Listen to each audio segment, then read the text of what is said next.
Pada kali ini kita akan bongkar studi kasus mengenai tembus 10 juta view dan hasilkan 22.000 followers dalam satu konten.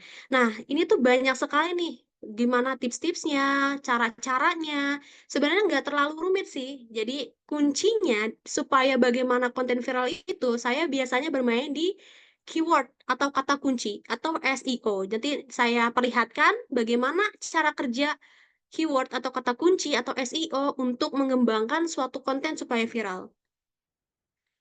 Nah, ini nama saya Salsabila Azharski Widya. Saya seorang CEO dari PT Edu Asia Kaya Inovasi yang bergerak dalam di bidang digital marketing, pelatihan digital marketing, kemudian founder dari Edu Asia Digital Marketing Agency, kemudian digital marketer komunitas belajar ilmu psikologi, manajemen reach innovation, sebagai content creator, trainer dari SBDM, berpengalaman mengajar di beberapa sekolah, LSP, perusahaan, kemudian digital marketer yang bersertifikasi BNSP RI, kemudian pelaksana ekspor yang bersertifikasi BNSP RI, kemudian hipnoterapis bersertifikasi CHT, kemudian mahasiswi peraih 100 juta pertama alumni dari kampus bisnis Umar Usman tahun 2023, kemudian mahasiswi pemenang International Challenge 2023 di kampus bisnis Umar Usman.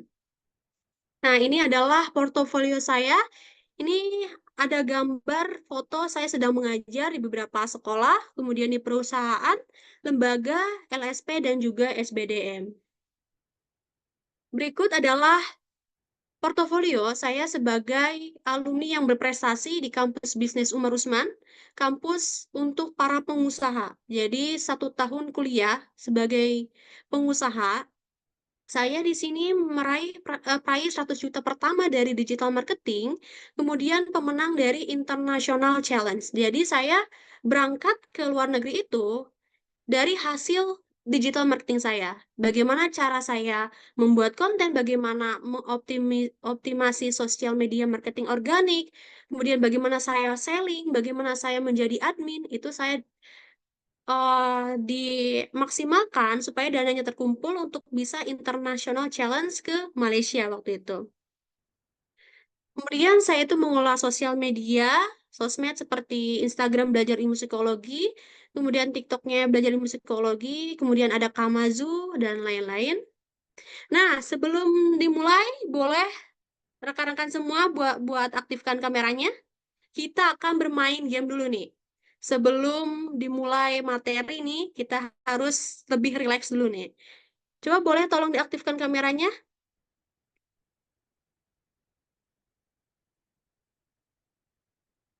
Boleh tolong diaktifkan kameranya?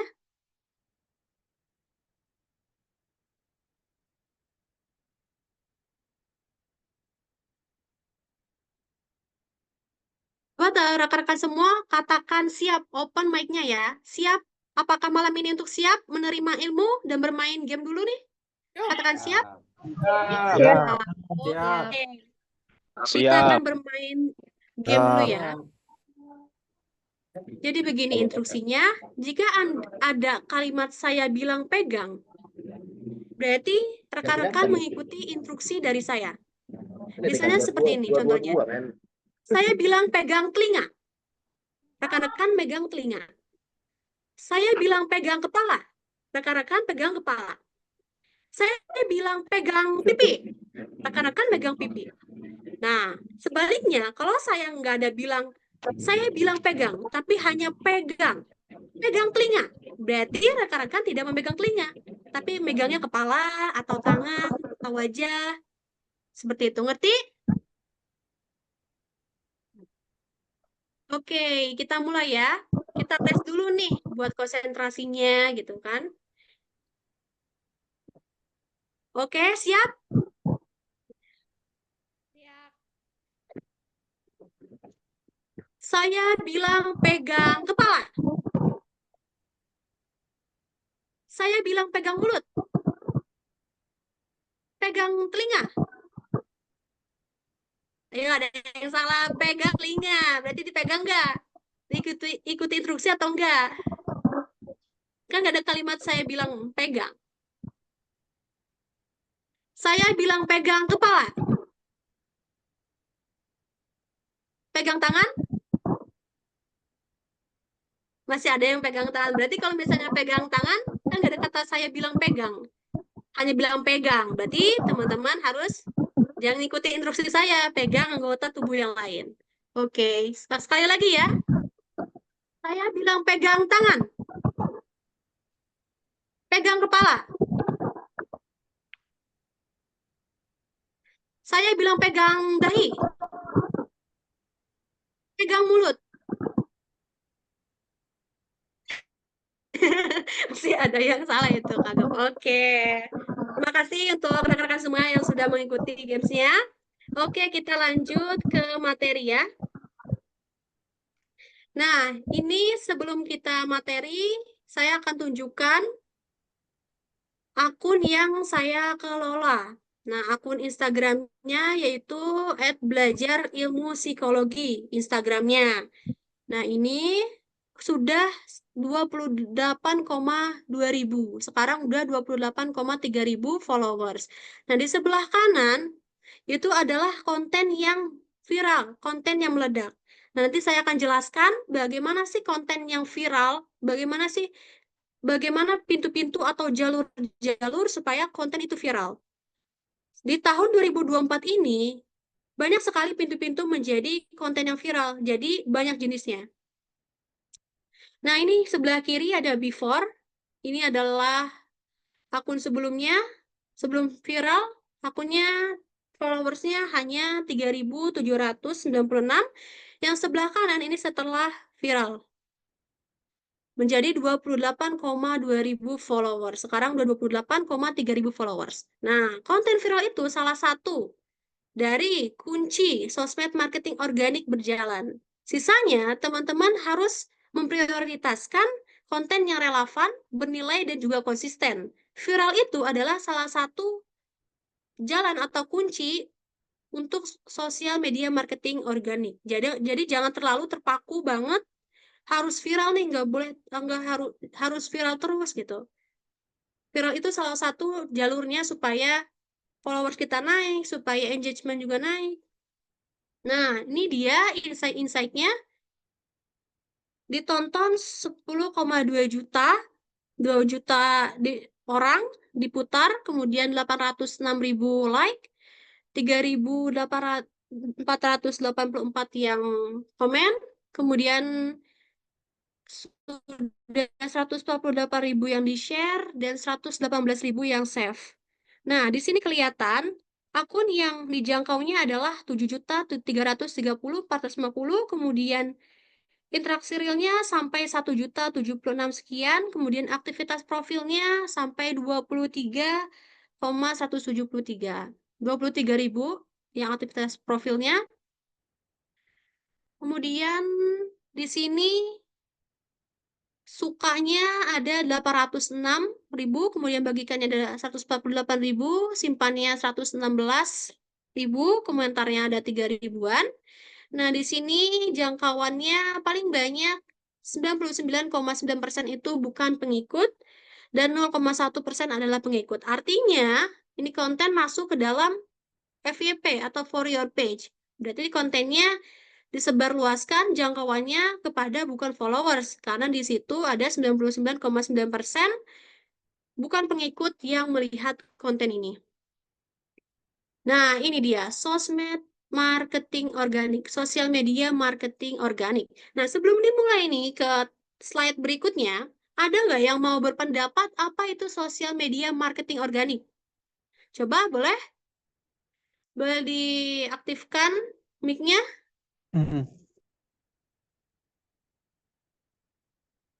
Coba di sini ada Kak Alvin nih.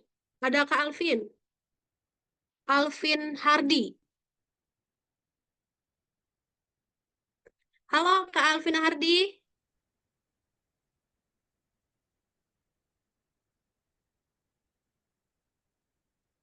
Tes, halo Kak Alvin Hardi.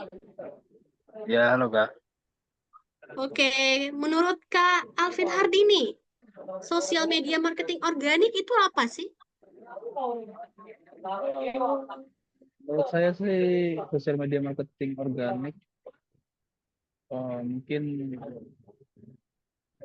mendapatkan viewer atau follower secara tidak berbayar. Tidak berbayar dan ya intinya tidak berbayar sih. Mungkin gitu. Kasih untuk Kak Alvin Hardi, benar yang dikatakan Iya.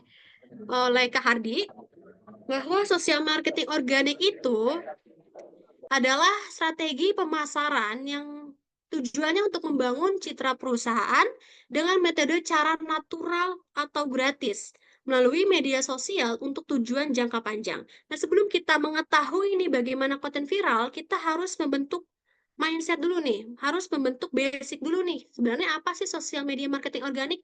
Oh, ternyata sosial media marketing organik itu bagaimana kita memasarkan atau membangun citra perusahaan, brand, produk secara gratis. Sedangkan iklan itu berbayar. Jadi bagaimana caranya supaya sosial media marketing organik ini optimal? Melalui konten, bagaimana kita buat maksimalkan konten lewat SEO atau kata kunci, bagaimana kita bermain editing, bagaimana kita membuat konten video yang relevan, kemudian menarik. Nah, itu adalah sosial media marketing organik. Jadi tidak berbayar atau secara gratis. Perbedaan selling versus marketing. Nah, biasanya nih ada orang bingung nih bedanya selling dan juga marketing. Saya pernah nemuin kasus ya. Dia pernah nanya ke saya, Coach, Coach Salsa, kenapa sih saya kontennya bagus, marketingnya, sosmed marketingnya bagus, tapi kenapa closing rate-nya sedikit? Kenapa nggak ada yang closing? Nah, itu harus diperhatikan di bagian sellingnya. Oh, sellingnya nih, setelah di cross-check, si adminnya ini kurang memahami produknya, kurang product knowledge-nya, kurang mengetahui apa yang dia jual. Nah, jadi kalau marketingnya sudah bagus, ternyata sellingnya, cara menjualnya, kemudian cara merespon customernya kita tidak bisa, tidak maksimal menjawab kebutuhan customer. Nah, berarti yang salah adalah sellingnya. Kalau misalnya sellingnya sudah bagus, sudah benar, dia akan ke tahap closing. Nah, kadang kenapa kontennya sudah bagus, kemudian tidak ada yang closing, mungkin bisa dicek adminnya, bagaimana cara dia menawarkan produk, bagaimana cara dia menjelaskan kepada customer. Nah, ini dia nih marketing. Marketing itu mendatangkan calon pembeli dari orang yang nggak tahu menjadi tahu. Itu marketing. Sedangkan selling mengubah dari calon pembeli menjadi pembeli. Marketing nih, misalnya teman-teman lihat Instagram. Lihat Instagram, kemudian ke beranda nih. Beranda Instagram, explore nih, di explore Instagram. Oh, ada konten nih. Teman-teman klik profilnya, klik akunnya. Nah, itu namanya marketing. Mendatangkan calon pembeli, mendatangkan dari orang yang nggak tahu menjadi tahu. Sebelumnya kan rekan-rekan tidak tahu apa itu SBDM, apa itu belajar ilmu psikologi. Rekan-rekan kan awalnya adalah marketing dulu. Dari Instagram dulu, atau dari TikTok dulu, mendatangkan dari orang yang nggak tahu menjadi tahu. Kemudian selling, mengubah dari calon pembeli menjadi pembeli. Ketika orang sudah kenal sama kita, ketika orang sudah kenal dengan brand kita, ketika orang sudah mendapatkan manfaat dari konten kita, dia akan semakin penasaran. Dia semakin menjadi menjadi warm market, pasar yang hangat. Nah, dia sudah teredukasi tuh dari marketing kita. Nah, bagaimana caranya kita menjadi selling? Nah, kita kasih tuh seperti sampel dan lain-lainnya. Nah, itu supaya dia menjadi selling. Supaya dia lebih penasaran lagi menjadi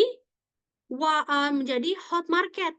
Dari pasar yang hangat atau warm market yang sudah teredukasi dari marketing, kita kasih lagi nih kasih tester dan sebagainya, dia semakin penasaran. Dia akan menuju ke hot market dan akan terjadinya selling dan juga kemudian akan terjadinya closing. Top 3, top 3 platform dengan pengguna tertinggi di Indonesia, sosmed. Pada tahun 2024, 3 platform sosmed dengan jumlah pengguna aktif Pertama ada Instagram. Instagram dengan 84,80% dari pengguna internet, Instagram menempati teratas sekitar 173,59 juta pengguna aktif menurut The Global Statistics. Kemudian menempati urutan kedua adalah Facebook. Facebook memiliki 81,30% dari pengguna internet di Indonesia atau sekitar 166,42 juta pengguna aktif. Kemudian TikTok. TikTok berada di posisi ketiga dengan 63,10% pengguna internet di Indonesia, yang berarti sekitar 129,17 juta pengguna aktif. Nah, jadi rekan-rekan semua nggak usah ribet-ribet nih mencari platform mana sih yang lebih banyak penggunanya, tinggal gampangnya adalah teman-teman mencari top 3 atau top 3 platform yang penggunanya tertinggi di Indonesia. Instagram dan juga Facebook itu adalah bagian dari Meta. Ya, sekarang sudah menjadi bagian dari Meta, kemudian TikTok. Nah, ini teman-teman semua, rekan-rekan semua, jadi memprioritaskan untuk membuat konten atau sosial media marketing organik di Instagram, Facebook, dan juga TikTok. Nah, jadi nggak usah ke platform yang lain dulu nih. Kita maksimalkan di 3 platform tertinggi dulu ini. Instagram, Facebook, dan juga TikTok. Kenapa harus sosial media marketing organik? Pertama, persaingan bisnis yang meningkat. Bayangin deh, di Indonesia ini, di dunia ini, banyak sekali bisnis-bisnis atau kompetitor yang sangat banyak. Teman-teman punya bisnis pakaian, fashion, sudah banyak pesaingnya. Rekan-rekan punya bisnis food, F&B, banyak persaingannya. Kita ini sedang berada di Blue Ocean. Blue Ocean itu apa sih? Nah, ada dua nih teman-teman.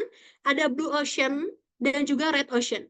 Blue Ocean itu adalah kita ini produknya di pasar atau market yang dengan kompetitornya sedikit. Itu namanya Blue Ocean.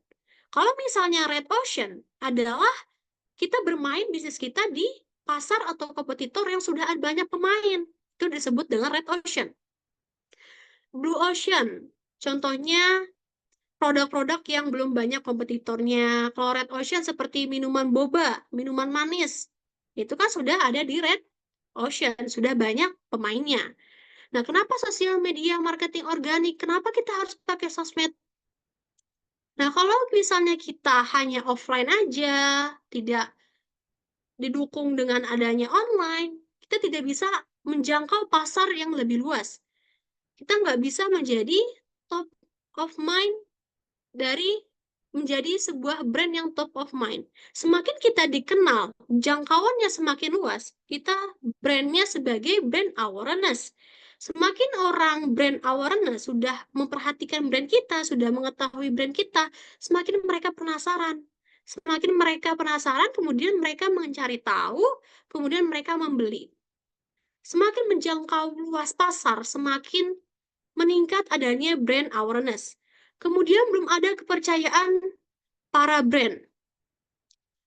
Bayangin ya, kalau misalnya kita jualan online tapi nggak ada testimoni, kemudian tidak ada foto produk, bagaimana caranya orang tahu nih, oh ini produknya seperti ini, oh testimoninya seperti ini. Nah, karena adanya sosmed marketing organik ini, kita bisa tahu nih, oh spesifikasi barangnya seperti ini produknya, kemudian testimoninya seperti ini, kemudian media consideration, media mempertimbangkan. Ketika rekan-rekan membeli di Shopee atau di TikTok atau di iklan, rekan-rekan pasti melihat dulu nih testimoninya seperti apa, ulasannya seperti apa, bintangnya, bintang 5 kah, ataukah bintang 3 kah, ataukah 1, lihat-lihat produknya bagaimana. Nah, karena ada sosial media marketing organik, ini ngebuat adanya trust atau kepercayaan. Nah, kalau orang sudah percaya, sudah trust, dia akan mempertimbangkan nih consideration, saya jadi beli atau tidak nih produknya. Nah, disebut dengan consideration karena ada sosmed marketing organik, orang jadi semakin trust, percaya, kemudian dia mengambil pertimbangan. Kemudian mengetahui algoritma platform. Kalau kita rajin mengulik-ngulik nih di sosial media marketing organik, kita bakalan tahu algoritma di setiap platform. Nah, yang terbaru nih, Instagram nih, saya sudah riset nih. Menurut saya, di Instagram ini di Reels ya, mungkin teman-teman bisa pernah melihat, semakin singkat Reels durasinya, semakin viewersnya itu tinggi. Nah, di Reels itu sekarang kayak begitu, di Instagram algoritmanya. Nah, jadi sosial media marketing ini banyak sekali manfaatnya sebagai kita seorang pengusaha atau sebagai digital marketer.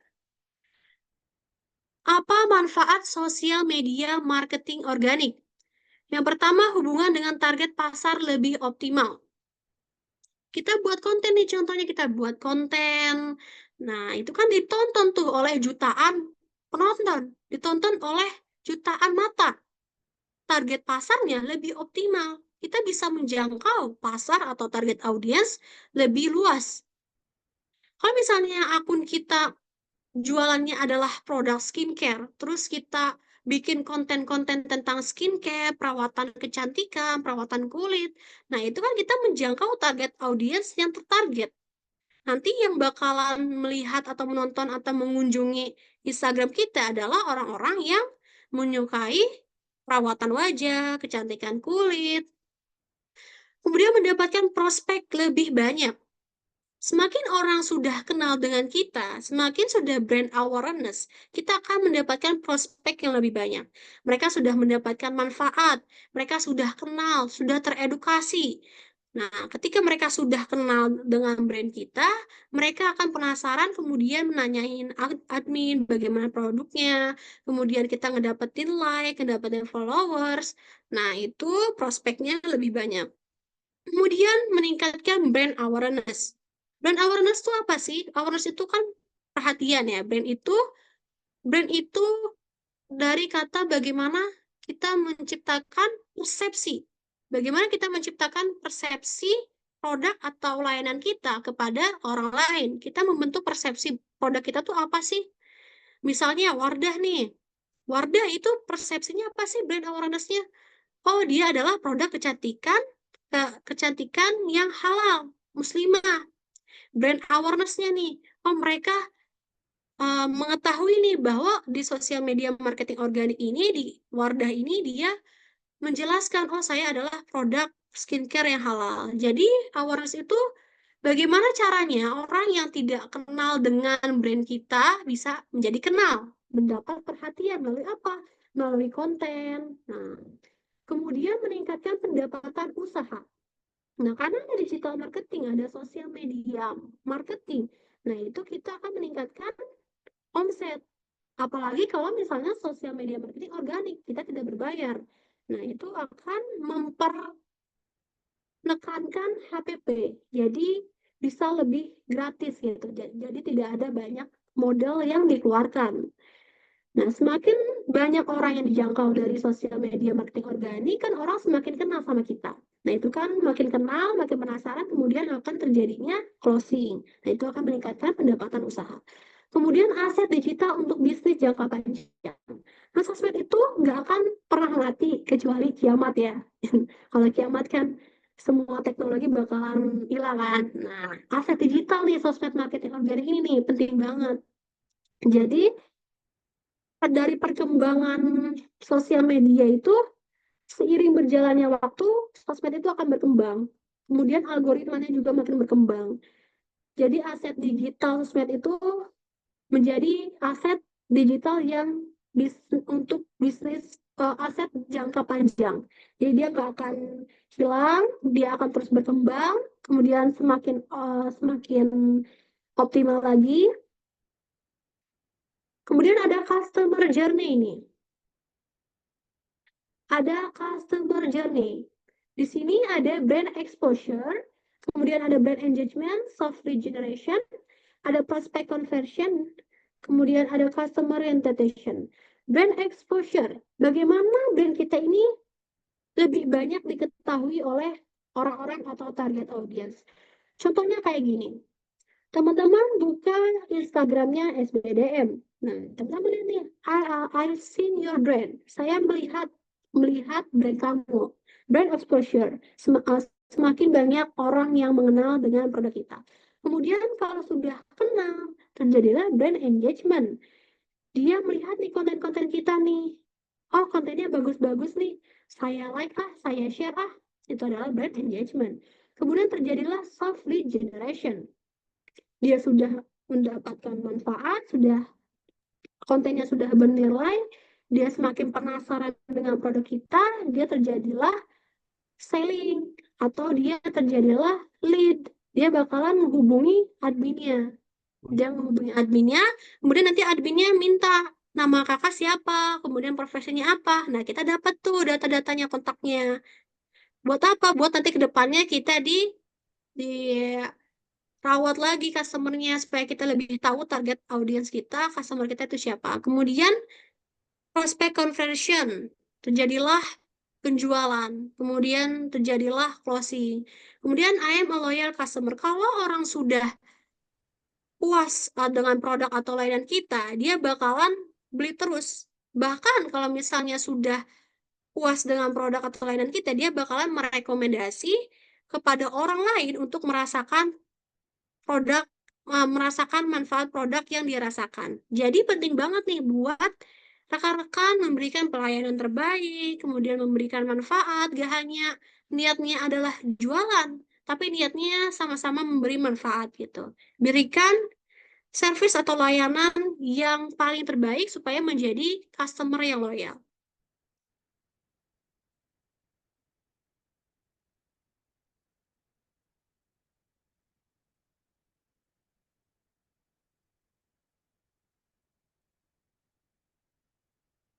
Bentar ya.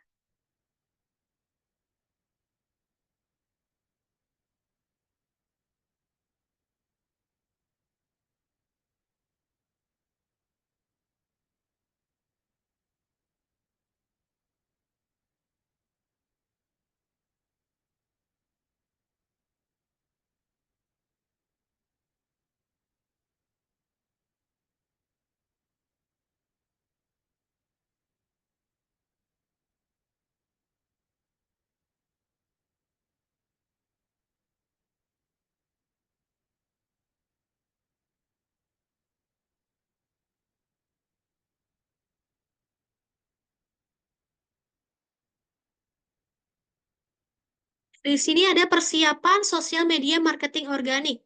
Pertama adalah brand identity. Bagaimana kita menciptakan identitas dari brand kita? Misalnya kita menciptakan identitasnya, saya ini adalah sebuah layanan digital marketing yang terlengkap, termurah, tersertifikasi atau legal. Kita menciptakan tuh identitas brand kita. Wardah, identitasnya adalah produk muslimah, kemudian halal. Nah, Indomie itu brand identity-nya adalah produk Indomie atau mie Indonesia. Kita ciptakan tuh brand identity-nya. Nah, kemudian kita membuat suatu logo yang memiliki warna ciri khas. Maksudnya kayak gimana sih? Misalnya nih kita lihat SBDM nih. SBDM itu warnanya merah dan juga putih. Nah, itu brand identity-nya adalah warna merah dan juga putih. Nah, dari segi warna, di psikologi warnanya, brand identity-nya, dari Instagramnya, kemudian PPT-nya, dia warnanya merah dan juga putih. Itu termasuk dari brand identity. Kemudian ada strategi pemasaran. Nah, sebelum rekan-rekan membuat konten, teman-teman harus tahu nih, ada segmenting, ada targeting, positioning, dan juga differentiation. Nah, di sini saya bakalan nge-breakdown nih, segmenting tuh apa sih? Saya bakalan pakai papan ya. Ntar. Ada segmenting. Segmenting tuh apa sih sebenarnya?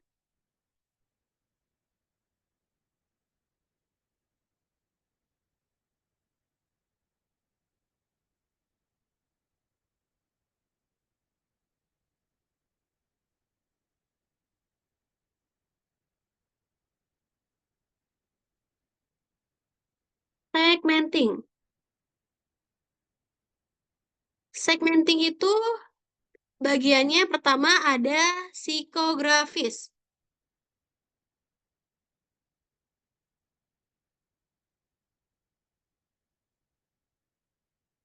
Yang kedua ada demografi.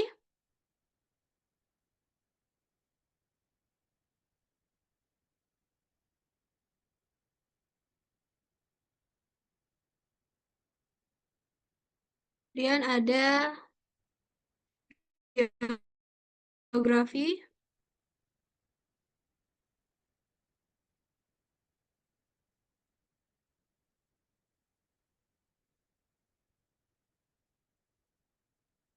Segmenting, ada psikografi, demografi, geografi, kemudian ada perilaku.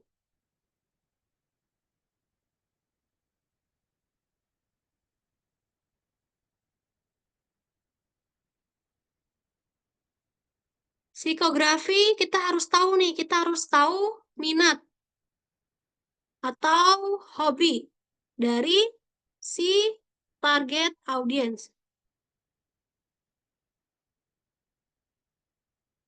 Kemudian demografi.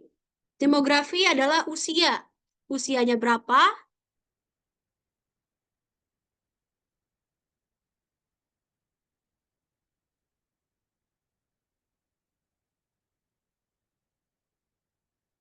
Usia berapa? Kemudian pekerjaannya apa? Kemudian geografi, tempat tinggalnya di mana?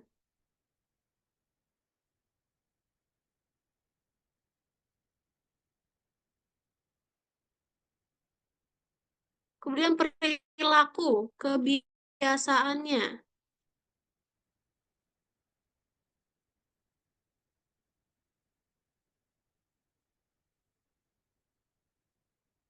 Nah, sebelum kita membuat konten, sebelum kita ke sosial media marketing organik, kita harus tahu nih minat atau hobi dari si target audiensnya.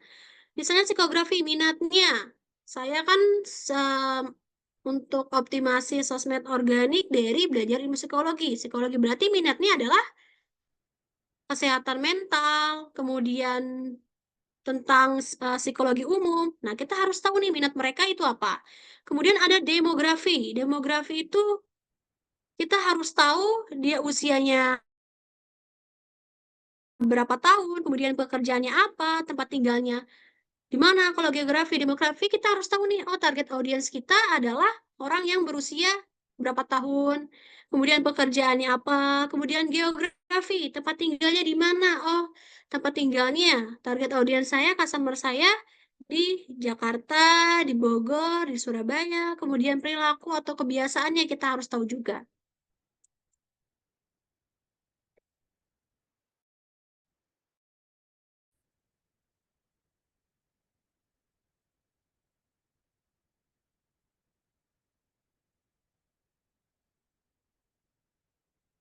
Kemudian ada targeting. Selanjutnya ada positioning. Nah, kita mau positioning atau top of mind-nya kita dikenal sebagai apa?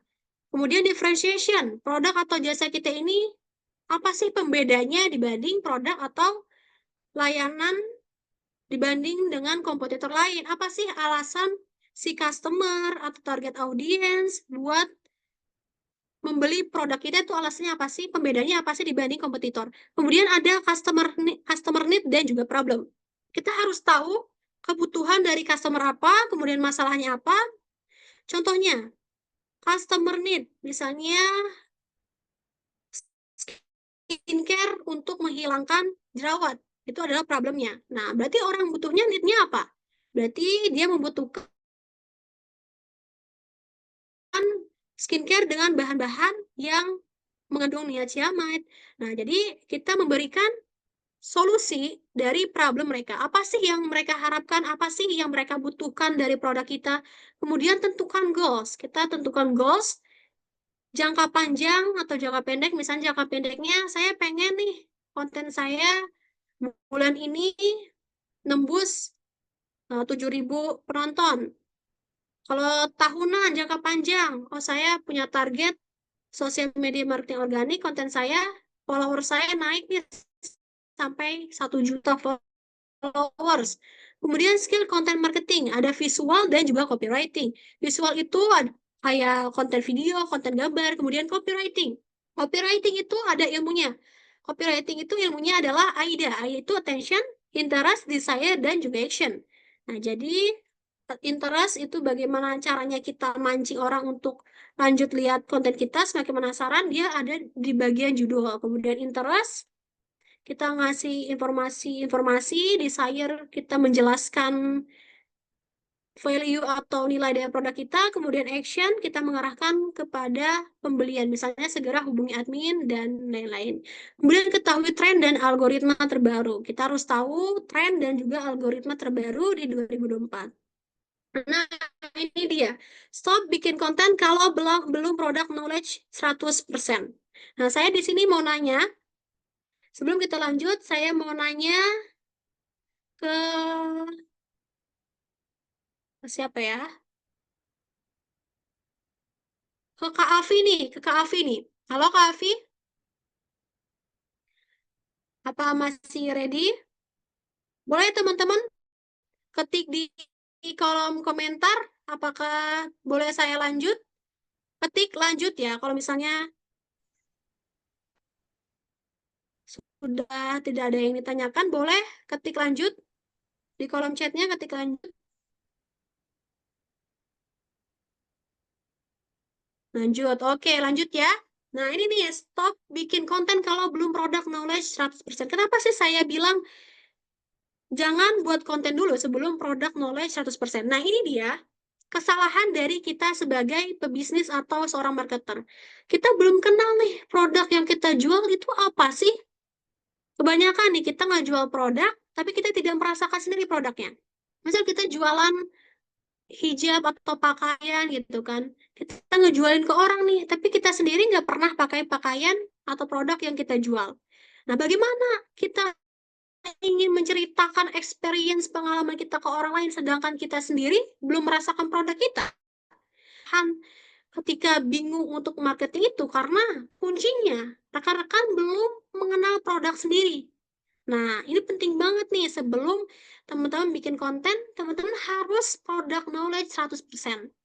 Harus merasakan produk sendiri supaya bisa menceritakan kepada orang lain, supaya bisa membuat kontennya seperti apa. Nah, jadi harus product knowledge.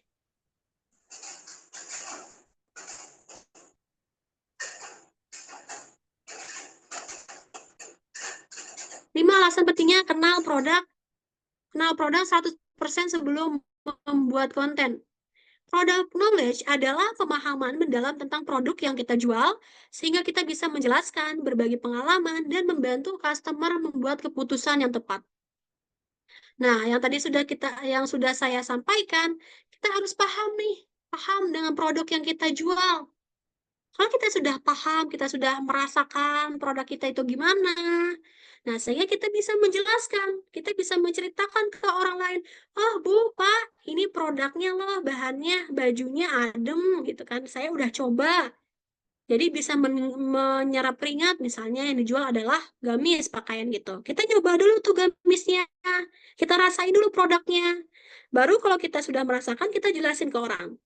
Kita berbagi pengalaman atau experience dan membantu customer membuat keputusan yang tepat. Pertama, informasi akurat. Kita harus ngasih informasi nih yang disampaikan tuh benar atau enggak sih dengan tentang produk kita. Kemudian konten lebih relevan. Menyajikan konten yang sesuai dengan kebutuhan dan minat audiens. Kalau tentang kita jual produknya adalah motor, berarti kita bikin konten yang relevannya bagaimana? Contohnya, merawat motor, cara mencuci motor yang benar gimana. Kita harus bikin konten yang lebih relevan. Kemudian meningkatkan kredibilitas. Kita bisa nih meningkatkan kepercayaan, kredibilitas ke orang. Karena apa? Kita menceritakan sendiri gitu. Kita sudah tahu apa produknya bagaimana.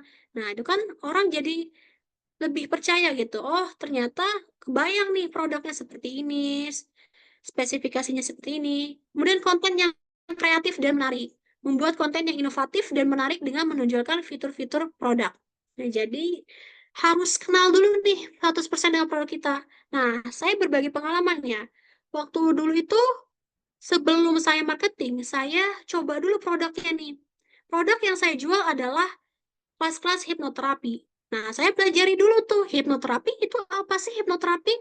Saya pelajari itu, apa itu hipnoterapi. Nah, ketika saya sudah paham dan sudah merasakan, saya bisa menjelaskan ke orang lewat konten saya. Oh, hipnoterapi ini loh, hipnoterapi adalah bagaimana menanamkan sugesti positif untuk punya mindset yang bagus, untuk menghilangkan luka batin dengan meriset alam bawah sadar. Nah, saya bisa jelasin ke orang karena saya sudah merasakan produknya. Dan teman-teman harus lebih kenal dulu produk masing-masing. Kenali audiensmu sebelum membuat konten. Itu adalah kunci sukses marketing. Nah, di sini kita harus kenal dulu nih target audiens kita itu siapa sih sebenarnya. Kenali audiensmu sebelum membuat konten adalah kunci dari suksesnya marketing. Nah, di sini ada mengetahui target audiens. Mengetahui target audiens, kita harus tahu nih, target audiens kita tuh siapa? Apakah anak muda? Apakah usianya 30 tahun ke atas, bapak-bapak ibu-ibu, ataukah lansia? Kita harus tahu. Kemudian riset pasar. Nah, riset pasar, kita tak harus ngecek nih, ngecek. Kita cek nih pasarnya, apakah produk kita yang dijual itu laku, ataukah lagi turun penjualannya. Kita harus riset dulu. Kemudian menyusun buyer persona. Buyer persona itu kita harus tahu nih si target market atau customer ini usianya berapa. Permasalahan dia tuh apa? Apa sih yang harus kita kasih ke mereka sebagai solusi? Itu adalah buyer persona. Kemudian menentukan unique selling proposition. Proposition. Kita harus tahu nih produk kita tuh uniknya apa sih? Produk kita tuh apa sih uniknya dibanding dengan kompetitor yang lain? Kemudian membuat strategi konten. Nah, setelah sudah tahu nih target audiensnya, sudah tahu riset pasarnya, menyusun buyer persona, kita tentukan strateginya. Strategi buatnya kayak gimana sih kontennya? Strategi optimasinya kayak gimana sih? Oh, strateginya saya mau kuatin di kata kunci. Oh, strateginya saya mau kuatin di copywriting. Oh, strateginya saya membuat jenis konten-konten yang bermacam-macam. Kemudian implementasikan dan optimasi. Nah, kita harus optimasi nih. Kita lihat nih konten yang sudah kita upload ini, insight-nya atau kinerjanya bagus atau tidak. Kita lihat nih perbandingan konten A dan konten B. Kita lihat konten A, oh konten A ini sepi loh, oh konten B sepi nih. Konten A sepi nih, konten B rame nih. Oh, kita cari tahu nih kenapa ya A kontennya sepi sedangkan yang B itu rame. Oh, ternyata konten A ini kurang nih kata kuncinya nih di kontennya. Kurang SEO-nya. Oh, kita optimasi tuh, kita bikin kata kunci, maksimalkan kata kunci di kontennya, dioptimasi. Kemudian evaluasi dan penyesuaian strategi. Kita evaluasi dari seluruh kinerja dari sosmed kita itu gimana, apa sih kekurangannya selama kita membuat konten, kemudian kita membuat strategi planning ke depannya harus diperbaiki seperti apa. Top 5 pintu-pintu konten viral 2024.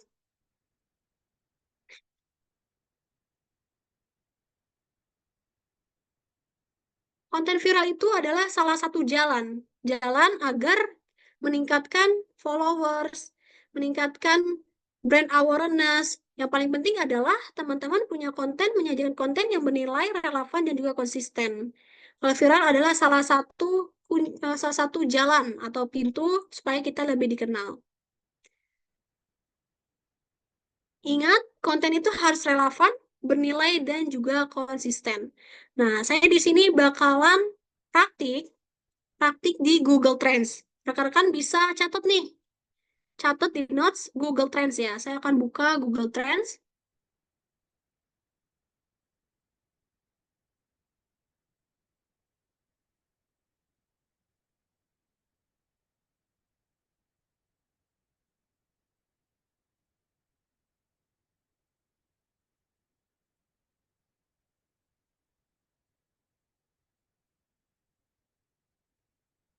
Google Trends itu fungsinya apa sih? Fungsinya kita tahu kata kunci mana yang paling tinggi digunakan, paling sering digunakan, kita akan tahu di Google Trend.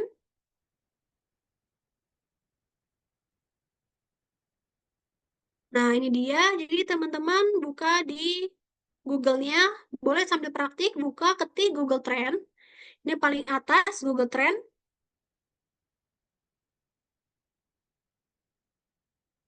Pilih jelajahi. Nah, di sini kita masukkan sinonim atau persamaan kata. Misalnya saya jual produk skincare, berarti di sini kata kuncinya adalah, ini kalau misalnya teman-teman nyari hashtag, kemudian cari hashtag yang paling ramai dicari pakai kata kunci, kita bisa pakai Google Trend. Misalnya hashtagnya, kalau misalnya kontennya tentang perawatan kecantikan, hashtagnya kan perawatan kecantikan. Nah, kita ketik di sini, kita perbandingan nih, manakah hashtag atau kata kunci yang lebih banyak digunakan. Di sini bisa cari perawatan kulit,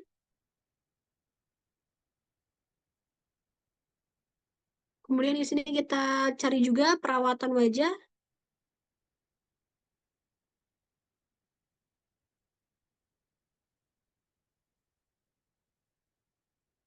Di sini bisa ketik kesehatan wajah, sinonim ya persamaan katanya.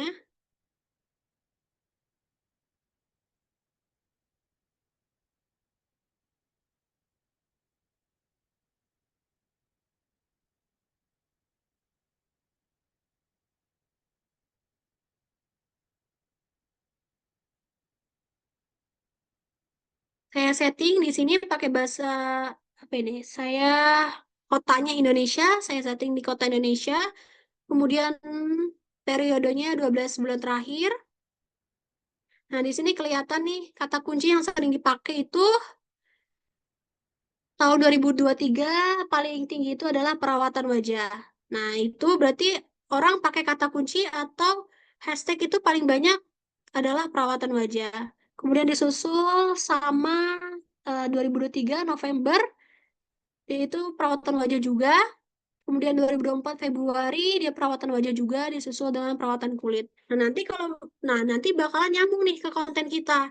Oh berarti nanti di subtitlenya, kemudian di captionnya, di copywritingnya, saya pakai hashtag dan caption perawatan wajah karena di Google Trends orang lebih banyak ngetik di Google itu atau pencarian itu perawatan wajah. Nah jadi pakai kata kunci yang paling tertinggi atau sering banyak digunakan.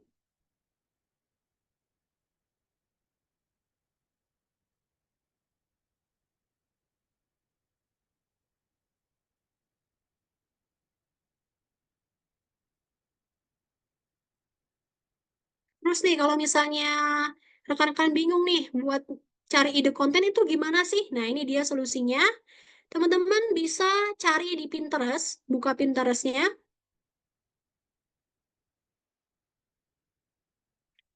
bisa cari di Pinterest.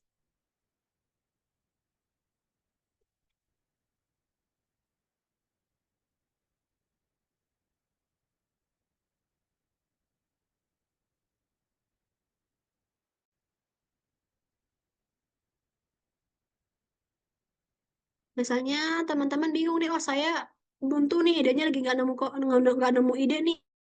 Di sini rekan-rekan bisa cari misalnya konten kesehatan mental. Oh, ini dia contoh konten-kontennya. Nah, di sini bisa menjadi referensi dari teman-teman di sini. Banyak kontennya. Nah, referensinya kayak begini. Nah, nanti dibaca nih satu-satu, dipelajari kontennya, kemudian kita dibuat ulang kontennya dengan versi kita. Jadi jangan langsung menjiplak gitu. Jadi kita harus diedit dulu, diediting dulu. Nah, ini sebagai referensi saja. Bisa pakai Pinterest, bisa juga pakai Quora.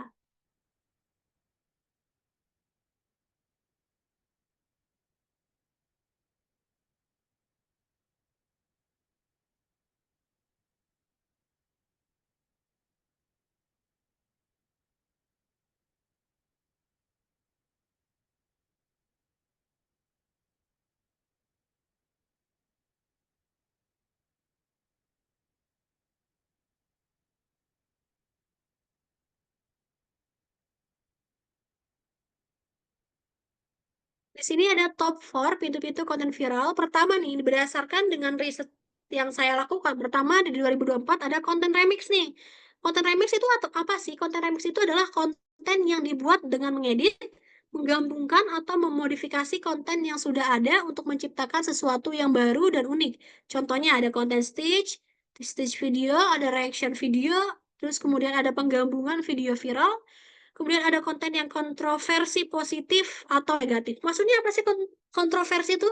Nah, ini saya baru riset nih, berdasarkan konten yang saya buat, ternyata konten kontroversi itu rame, rame yang nonton, engagement naik. Nah, di sini ada dua nih, ada konten kontroversi yang positif dan juga ada yang negatif. Nah, rekan-rekan harus pilih nih, mau buat kontroversi positif atau negatif. Semua ada plus minusnya. Kalau misalnya kontennya negatif, kita harus siap-siap brand kita nih agak lebih jelek gitu, karena kita bikin kontroversi. Kontroversi itu adalah jenis konten yang dirancang untuk memicu perdebatan, diskusi, atau reaksi yang kuat dari audiens. Waktu itu saya buat konten tentang NPD, narsistik, gitu, orang-orang narsistik NPD. Nah, di situ dia terciptalah kontroversi. Oh, ada orang nih sampai pro dan kontra tentang konten ini. Saya sengaja ngebuatin pro dan kontra supaya terjadinya perdebatan dan juga diskusi.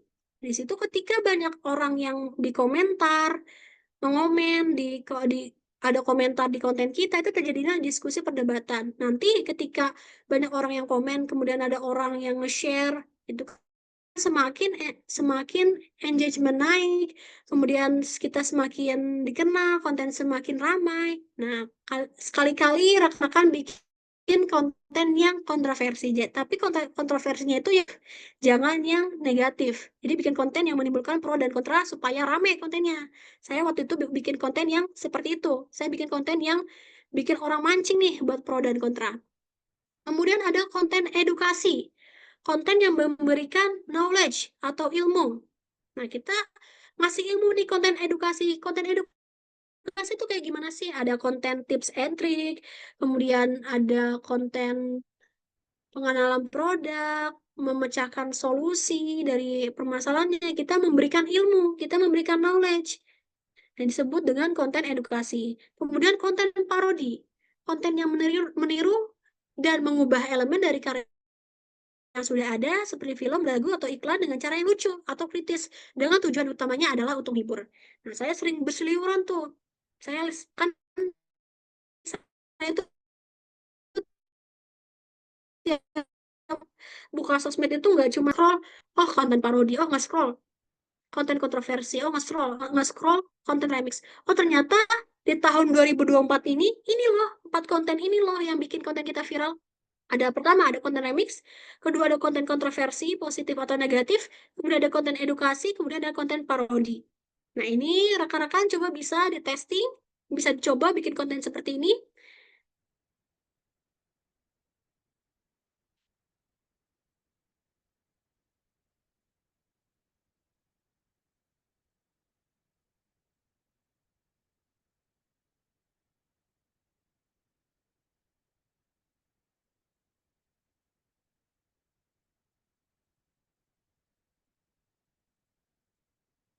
Nah, ini adalah contoh dari konten parodi nih. Nih, ini bisa salah satu jadi pintu konten atau akun kita menjadi viral. Nah, teman-teman bisa bikin konten parodi seperti ini.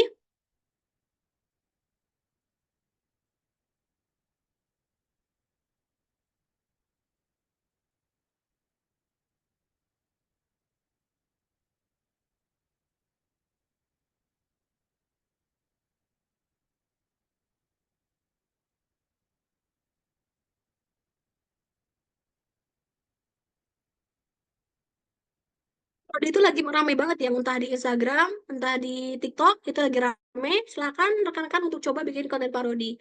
Kemudian konten kontroversi. Ini contohnya Daf ya.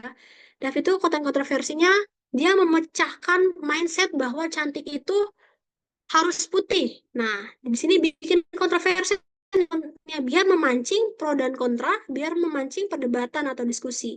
Nah, di sini dia ngejelasin bahwa cantik itu gak harus putih loh, gitu. Oh, di sini dia nunjukin nih konten kontroversinya. Supaya apa? Supaya terjadinya diskusi, perbincangan orang-orang makin rame, semakin kontroversi, semakin dikenal, semakin rame, semakin semakin tinggi juga angka viralitasnya.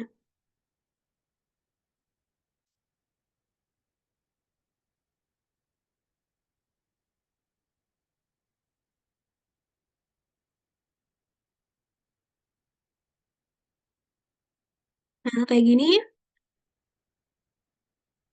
ini menurut riset saya ya. Jadi saya itu ngeriset bahwa oh konten viral itu ada beberapa pintu. Pertama ada konten remix, ada konten parodi, konten kontroversial, dan konten yang edukasi. Konten remix itu kayak gimana sih? Konten remix itu ada misalnya ada video yang viral, kemudian kita diremix. Kita diremix, kita edit ulang, pakai lagu-lagu yang viral, kita bentuk tuh versi konten kita. Jadi ada sudah ada konten, kita remix kembali. Nah, itu bakalan rame, kontennya bakalan viral. Zaman sekarang dari di 2024 konten remix itu lebih disukai kayak konten reaction, kemudian konten-konten yang diremix lagunya dan lain-lain itu rame di tahun sekarang.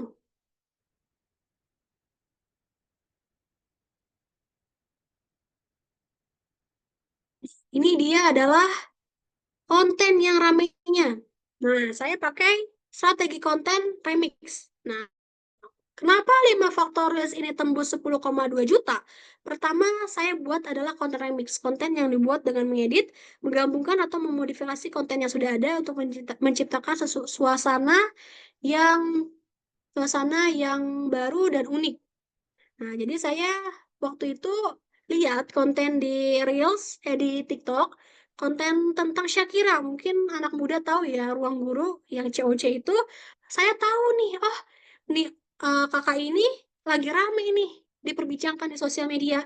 Nah, momentumnya pas. Saya akunnya adalah akun psikologi mengelolanya. Dia ngebahas tentang afirmasi positif. Nah, saya jadikan nih momentum yang pas. Saya ambillah videonya, kemudian saya remix kembali. Saya edit lagi menggunakan kata kunci. Kata kuncinya itu di mana aja sih kata kuncinya? Saya taruh kata kuncinya di captionnya, saya taruh kata kuncinya di subtitle atau teksnya. Kemudian saya taruh lagi tuh di username Instagramnya. Kenapa kok konten remix ini bisa bikin rame? Nah, kenapa bisa bikin konten itu menjadi viral? Relevansi dengan konten populer. Konten remix sering memanfaatkan elemen dari konten yang sudah viral atau tren terbaru. Ini membuat konten Anda relevan dengan apa yang sedang dicari oleh audiens. Nah, yang tadi sudah saya sampaikan, saya tahu nih kalau si kakak ini lagi, Kak Shakira COC ini lagi sedang banyak diperbincangkan. Nah, karena yang sudah kenal dan sudah viral, saya remix lagi supaya menjadi lebih viral. Nah, jadi dia kan sudah populer nih.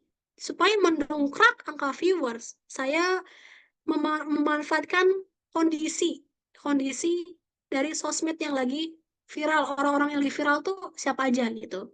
Yang sesuai dengan niche atau jenis dari brand saya. Kemudian exposure dari pembuat konten yang asli, yang sudah terkenal, supaya mendongkrak angka penonton juga.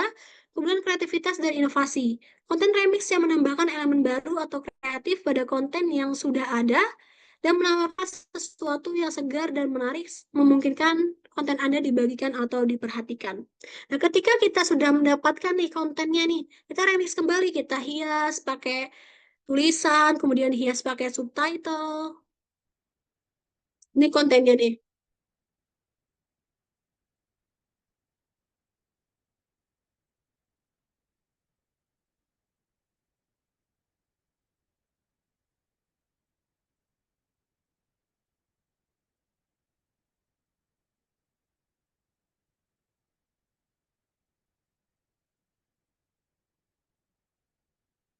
Di sini saya penggunaan kata kunci nih di sini.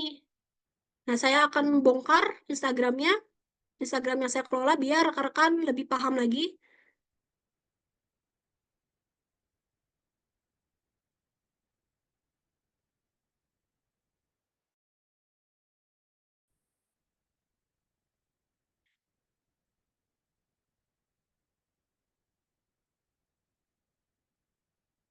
Ini adalah akun yang saya kelola yang menembus 10 juta viewers.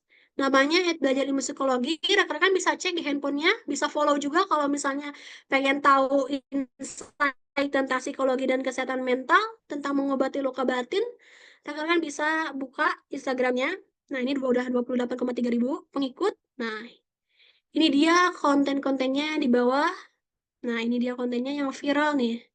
Ini dia konten yang viralnya.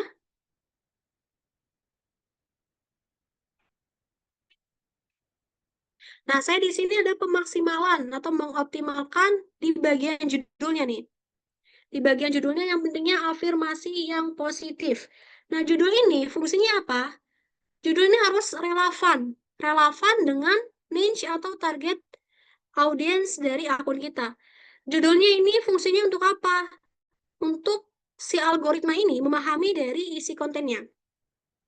Biar algoritmanya tahu nih, oh ini adalah konten yang membahas tentang afirmasi positif. Nah, afirmasi positif itu berkaitan dengan psikologi, berkaitan dengan hipnoterapi. Nah, si algoritma ini bakal memahami isi kontennya. Oh, isi kontennya, oh tentang psikologi. Kemudian captionnya, di sini ada captionnya. Mengatakan kepada diri sendiri bahwa kamu hebat, mungkin terdengar aneh, namun nyatanya afirmasi positif ini bermanfaat untuk kesehatan mental maupun fisik. Melakukan afirmasi ini secara rutin setiap hari sangat baik bagi kesehatan mental kamu. Nah, caption ini gunanya untuk menarik dan menggunakan kata kunci untuk memancing seseorang atau target audiens buat komentar. Nah, dia baca nih di sini. Oh, captionnya kayak begini. Oh, tentang ini loh. Oh, berarti ini tentang afirmasi positif nih. Ini akunnya sangat relate.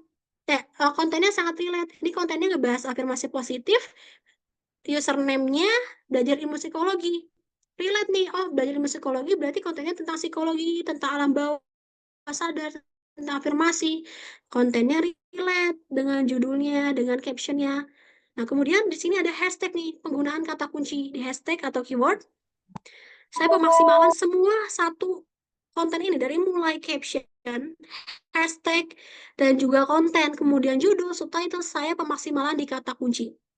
Dari kata kunci di subtitle itu, kita bikin subtitle atau teks di video yang terdapat kata kunci yang relevan. Algoritma bakal membaca isi video ini. Nah, semakin kita relate dan semakin kita relevan dengan subtitlenya, hashtagnya, kemudian judulnya, semakin si algoritma itu meng-up konten kita gitu.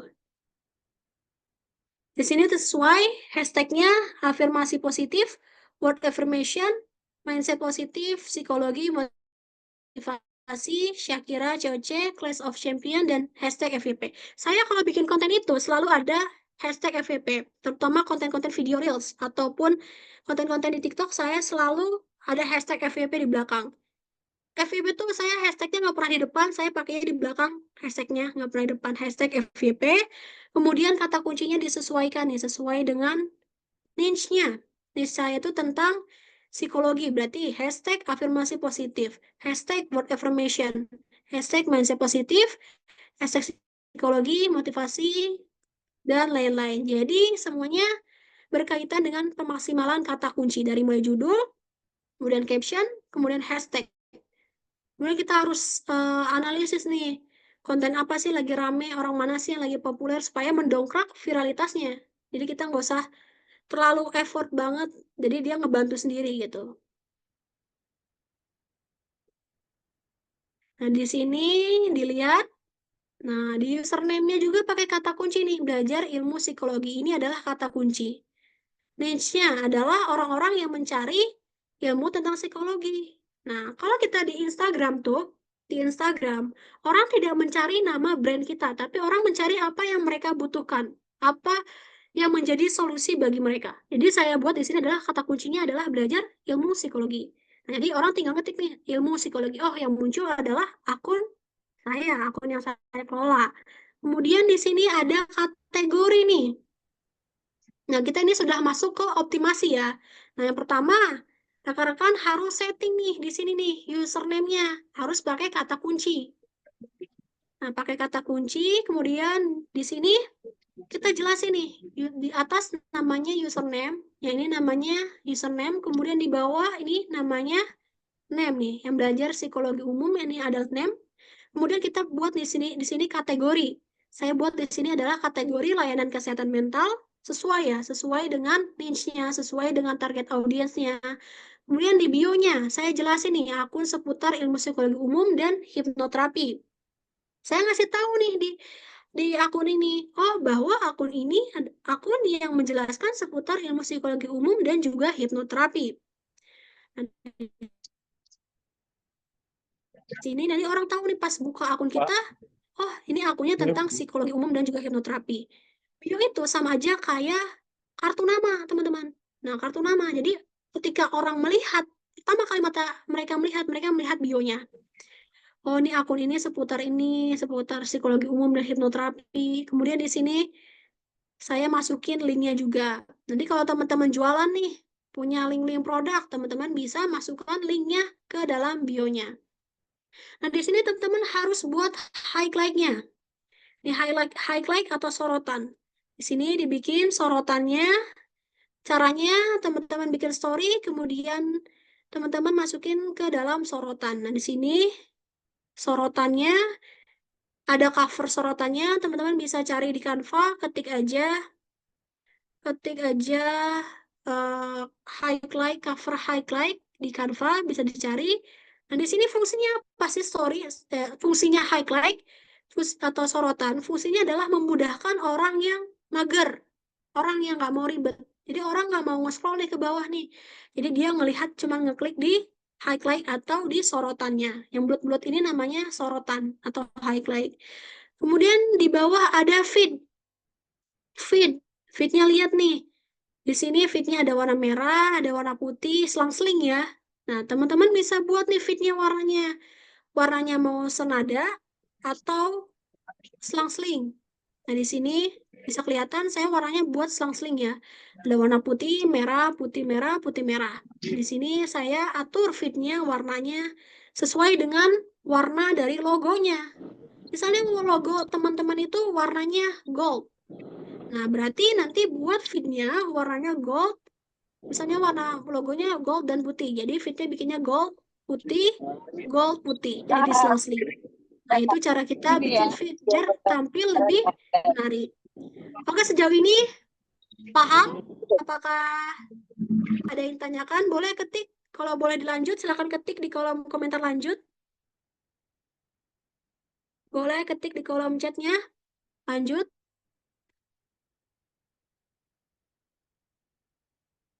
Boleh yang lain ketik lanjut.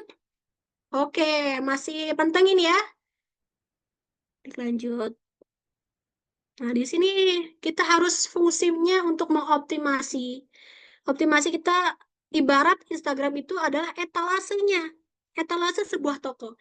Kalau misalnya etalase toko kita itu rapi, etalase toko kita itu enak dilihat, ya, indah gitu kan. Siapa sih orang yang nggak mau mampir?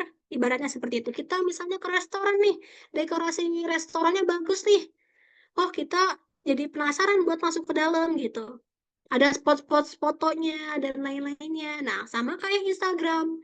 Di sini kita harus buat username-nya sesuai kata kunci, kemudian bio-nya, kategorinya, kemudian kita bikin highlight atau sorotan, warna feed-nya senada dengan logonya, kita buat berbagai macam dari si konten-kontennya. Di sini nggak cuman yang ini doang nih, bukan cuman yang penting afirmasi positif doang yang rame, yang viral. Banyak konten yang saya kelola viral. Di TikTok itu udah hampir 1 juta, udah 1 juta viewers yang nonton ada selain dari kontennya ini. Jadi yang saya bilang katakan tadi, konten viral itu adalah salah satu pintu kita dikenal orang lain gitu. Tapi teman-teman tetap tuh buat konten yang relevan, konten yang bernilai, tetap konsisten. Di sini ada feed, kemudian teman-teman buat tuh jenis kontennya. Oh, mau buat konten reels nih tentang edukasi. Oh, saya mau buat konten hiburan. Oh, saya mau buat konten parodi. Teman-teman buat konten jenis-jenis konten supaya lebih bervariasi. Saya bikin konten yang dengan target segmentasinya itu adalah usia 20 ke atas sampai 40 ke atas. Nah, jadi saya bikin kontennya itu sesuai dengan usia mereka gitu. Permasalahan orang di usia segitu tuh apa sih?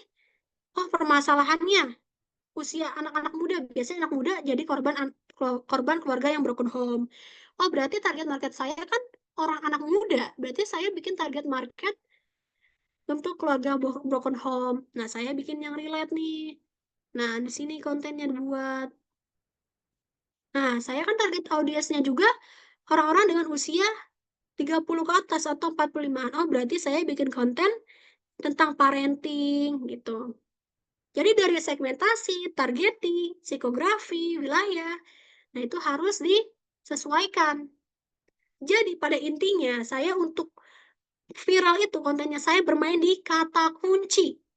Ingat, rekan-rekan harus ingat, di garis bawahi di kata kunci. Nah, di situ saya bermain di kata kuncinya.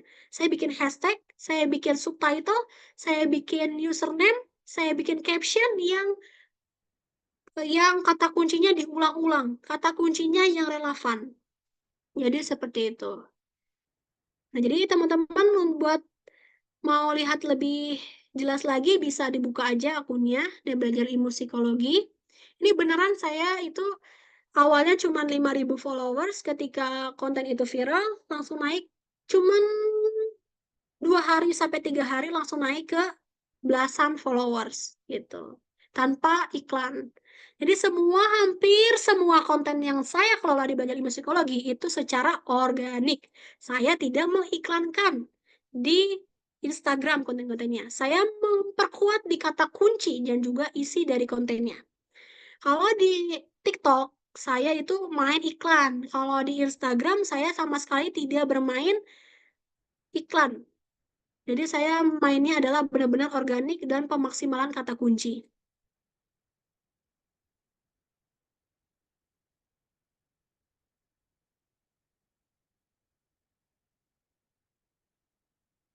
Kita lanjut ke materi, masih ada materi sedikit lagi.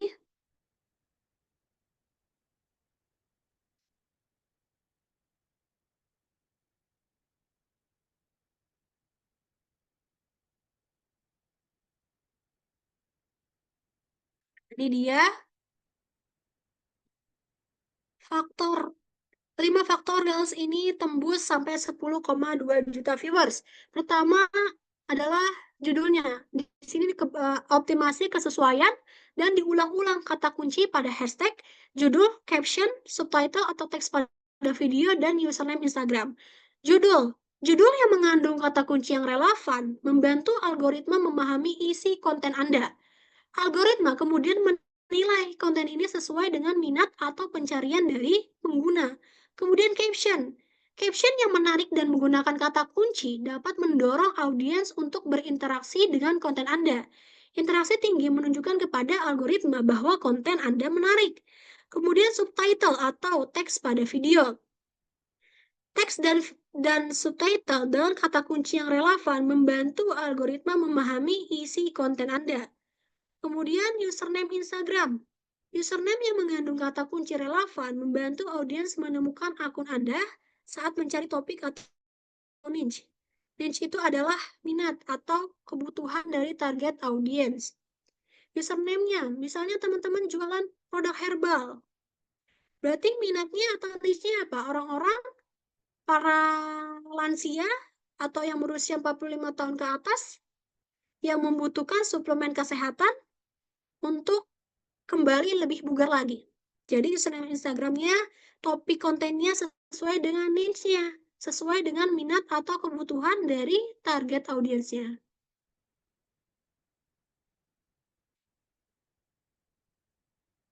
Di sini, nah yang tadi sudah saya tunjukkan, ada profil, teman-teman bikin fotonya, foto itu maksudnya logo ya, logonya, foto di sini, bikin foto nih, bikin foto atau logonya, tempel di sini, kemudian ada akun name sesuai dengan kata kunci, kemudian ada deskripsinya, Akun seputar apa nih? Teman-teman jelasin akun ini seputar apa sih? Seputar kesehatan wanita, seputar parenting, jelasin di sini. Biar apa? Biar orang ketika ngeklik akun teman-teman, mereka tahu, oh akun ini relate nih dengan saya, akun ini menjelaskan seputar ini loh. Kemudian di sini bisa ditaruh juga nomor adminnya, kemudian bisa ditaruh juga di bio, link-link, link produk misalnya, atau link sosmednya bisa taruh. Kemudian targeted followers yang tadi sudah saya sampaikan sesuai dengan niche. Kemudian di sini ada highlight-nya, mengetahui tren. Nah, di sini nih harus punya keinginan sendiri untuk rajin mengulik jelajah atau explore Instagram. Saya tuh kalau misalnya bikin konten, sebelum bikin konten atau lagi main HP nih, saya nggak cuma ngelihat konten doang, tapi saya nggak analisis. Saya kenapa bisa memilih konten yang afirmasi positif yang COC Shakira itu? Karena saya sering melihat dia di sosial media. Saya sering melihat dia di Instagram, saya sering melihat di TikTok. Oh, otak strategi marketing saya ini bilang, oh ini kalau misalnya saya bikin konten ini pasti meledak nih kontennya. Karena dia lagi populer. Oh, saya tahu nih konten Shakira ini tentang afirmasi positif relate dengan akun saya. Nah, seperti itu. Kita harus rajin mengulik tren. Harus sering mengulik jelajah atau explore Instagram, sering-sering lihat FYP TikTok. Nah, jadi kita lihat konten itu nggak cuman lihat-lihat doang gitu kan. Nah, kita bisa mikir strateginya. Oh, strateginya A. Kemudian kita di breakdown. Kita breakdown, oh strateginya oh begini, begini, begini. Nah, satu konten aja bisa sampai strategi itu sampai ke bawah gitu. Satu konten aja bisa kita pecah-pecah strateginya. Feed, ada cover, ada musik, caption, hashtag, feednya, warna-warna feednya mau selang-seling atau selaras. Di sini ada kata kunci, isi kontennya, cover, caption, dan juga hashtag. Ada kata kuncinya, di isi kontennya saya masukin kata kunci, di cover atau judulnya saya masukin kata kunci, di captionnya saya masukin kata kunci, kemudian hashtagnya saya masukin kata kunci. Setting lagu. Nah, di sini harus pakai lagu yang viral atau lagu yang relevan. Pakai lagu yang viral. Gimana caranya nih tahu lagu itu viral? Teman-teman nanti buka di jelajah atau explore di pencarian. Nah, di situ pasti ada lagu-lagu yang lagi viral, lagi rame. Teman-teman klik atau teman-teman simpan, kemudian gunakan lagu viral itu untuk konten teman-teman. Untuk lagu teman-teman. Kemudian konten yang lagu lagu yang relevan. Maksudnya lagu relevan itu apa sih? Lagu yang relevan dengan isi konten kita. Misalnya kita ngejual nih jasa jasa travel umroh. Nah, lagu relevannya bagaimana? Gak mungkin lagunya JJ kan? Gak mungkin lagunya jeduk-jeduk atau DJ kan? Nah, kita lagunya relevan tuh.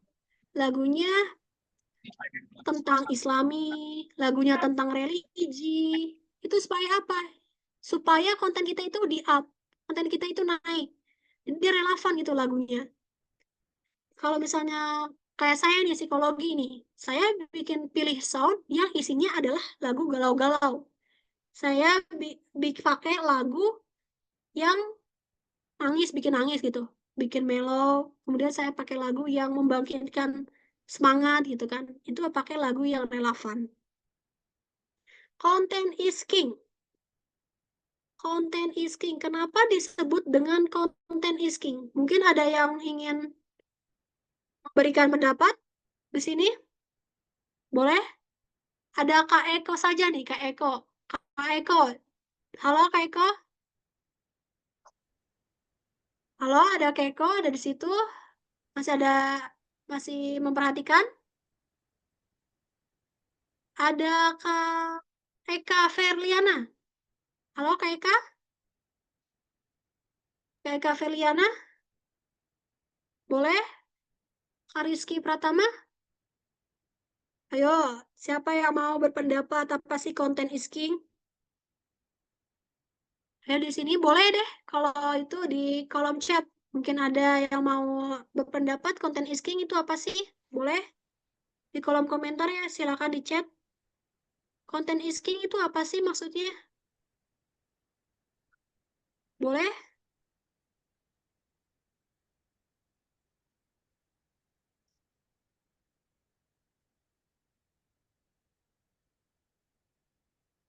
Boleh? Oh, ada yang mau berpendapat di kolom chat? Konten is king itu apa sih sebenarnya?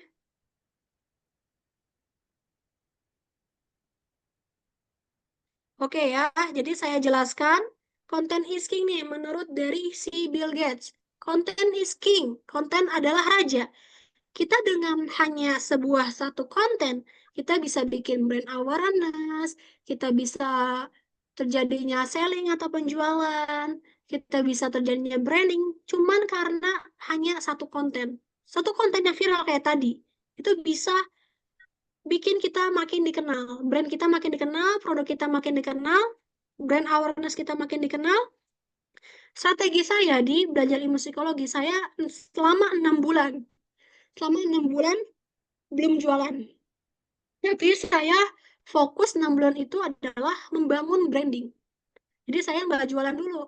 Tapi bagaimana saya membentuk persepsi mereka tentang brand saya. Brand yang saya kelola. Selama 6 bulan itu saya belum jualan. Tapi saya strateginya adalah mereka harus kenal dengan akun ini. Mereka harus kenal isi dengan brand ini. Mereka harus kenal dengan konten ini. Jadi rekan-rekan bisa dicoba 6 bulan ini. Mungkin jangan terlalu sering jualan, tapi menciptakan branding. Persepsi mereka tentang brand teman-teman tuh gimana. Nah, makanya si Bill Gates itu bilang, konten itu is king. Dengan hanya konten, kita bisa dapat followers. Dengan hanya konten, kita bisa menjangkau target yang luas. Dengan hanya konten. Dengan hanya konten, kita bisa selling, bisa jualan, gitu kata Bill Gates. Nah, di sini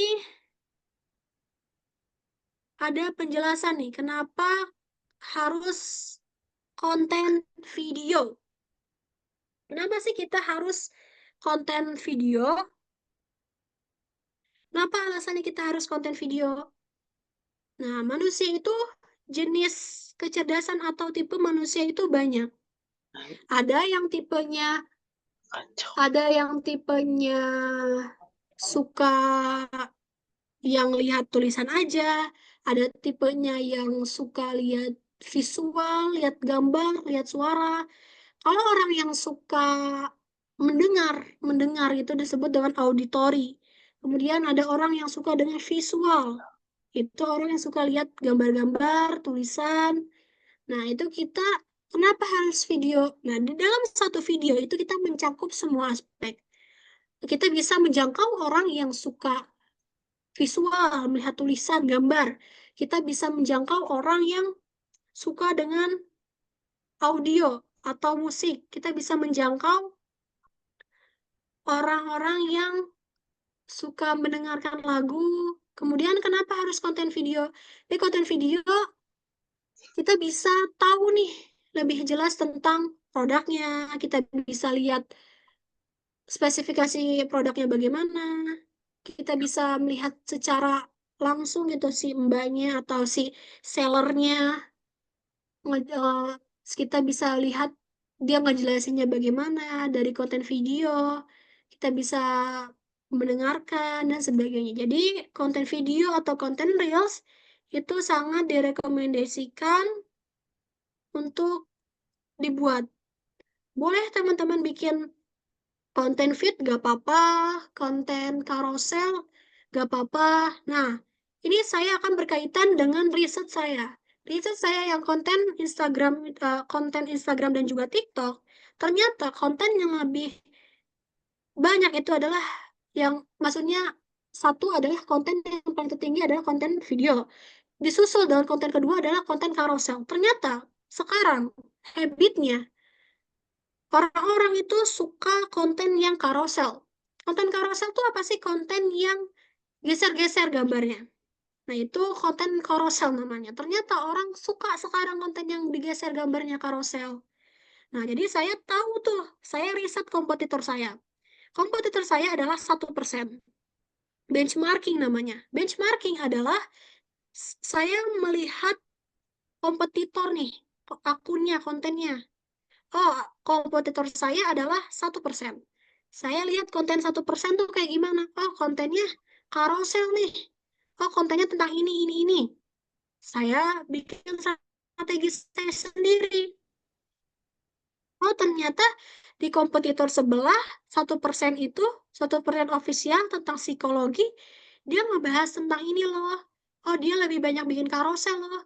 Oh, ini dia bikin reelsnya kayak gini loh. Oh, saya jadi tahu. Karena saya melakukan benchmarking. Saya melihat konten-konten konten-konten si kompetitor saya. Jadi saya tahu apa yang harus konten yang saya buat. Ternyata di carousel adalah posisi tertinggi kedua setelah video. Carousel tuh yang gambar geser-geser itu. Terus strategi saya adalah saya pakai bahasa yang ringan atau bahasa yang nggak kaku gitu. Jadi saya pakai kata-kata aku, pakai kata kamu, terus saya diawali tahu nggak sih gitu kan. Tahu nggak sih Anda tentang hipnoterapi? Tahu nggak sih kalau luka batin tuh begini loh cara menyembuhkannya? Nah, setelah saya riset dari si 1% atau akun-akun yang lain yang rame, ternyata mereka menggunakan bahasa yang ringan. Mereka pakai bahasa yang mudah dimengerti. Semakin bahasa kita mudah dimengerti, itu pesan yang kita sampaikan itu semakin tersampaikan ke orang gitu. Jadi saya nggak bikin kata-kata dengan kalimat-kalimat yang berat, tapi pakai kalimat-kalimat keseharian. Jadi rekan-rekan kalau misalnya mau bikin konten,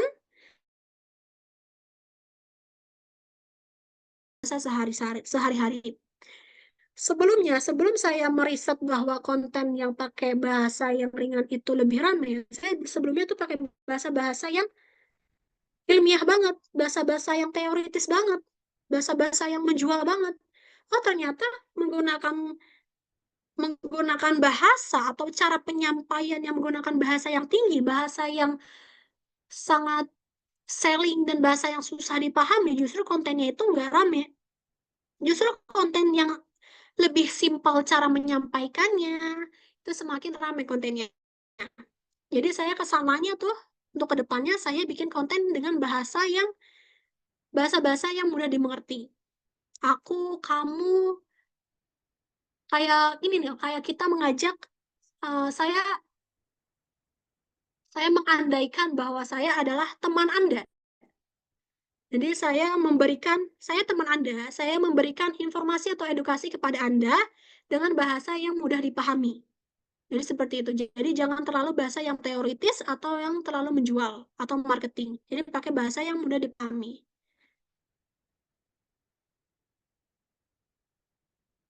Kemudian ada 6 rahasia konten viral organik. Nah, di sini 6 rahasia konten viral organik yang pertama adalah konsisten posting minimal 2 kali per hari.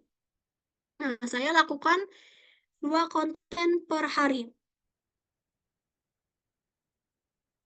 Nah, ini konten posting minimal 2 kali per hari itu adalah dikhususkan buat Anda yang ingin menaikkan akun Anda yang masih sepi.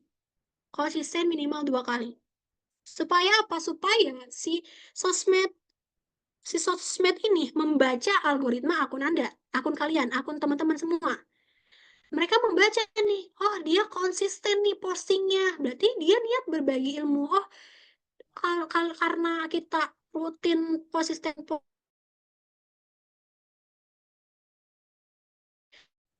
oh berarti si Instagram ini ngeliat, oh ini orang tuh niat banget ya bikin konten berbagi ilmu. Oh, akunnya aktif gitu.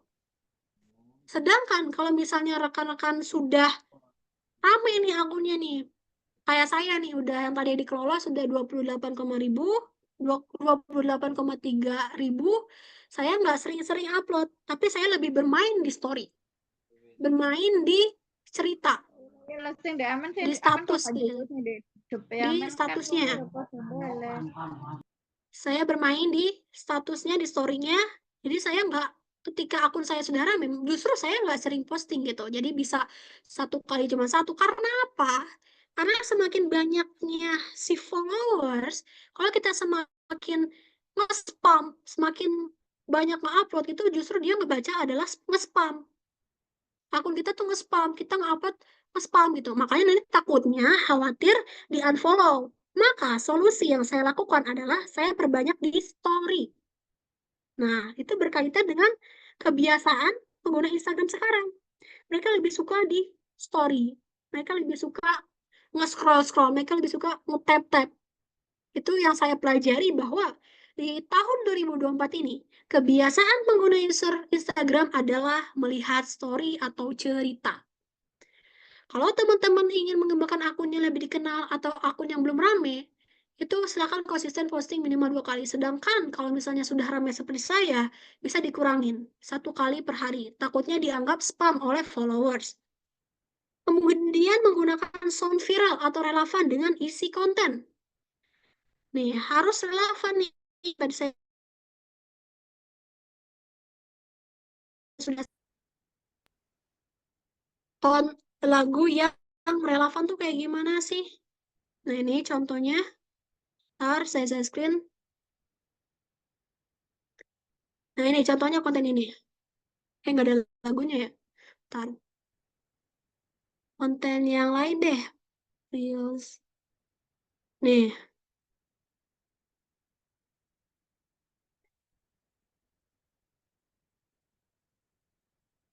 harus.